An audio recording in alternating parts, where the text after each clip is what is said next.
At Jam&T, we started out as a multiplayer company foundationally. And one of the things that we looked at with both from a fundamental conviction is that there's a lot of generative AI that I think you have people telling these stories. And we have some folks that I think it's an interesting conversation of folks that are concerned that by creating, even just with ChatGPT, let alone in games, these solo worlds that you could get lost in them, that will actually make people more isolated, right? So I don't need to deal with real reality. I can now craft this own reality that's perfect for me, and I can deep dive into this never-ending story.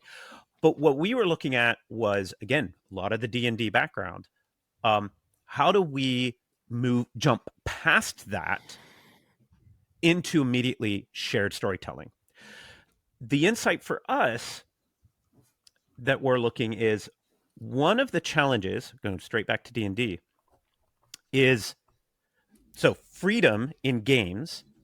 Talk about sharing maybe insights we may or may shouldn't share. Freedom in games is usually single player. In games, not to say there isn't more freedom we can do, but again, Baldur's Gate, like how many more endings do I need before I feel like I need more? A lot of single player games give us at least the illusion of a lot of high player agency.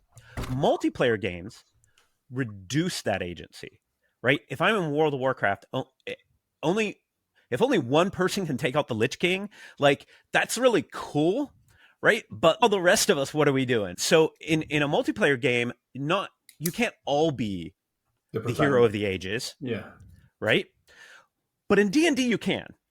And the reason is you have a master storyteller, or hopefully, right, sitting at the table, they're doing their best they can, who can take individual stories at the table and weave them together so that everyone feels a little bit like a hero. And one of our ideas is that this is only possible with an engine that can synthesize narrative to make all the people at the table start to feel like the protagonist.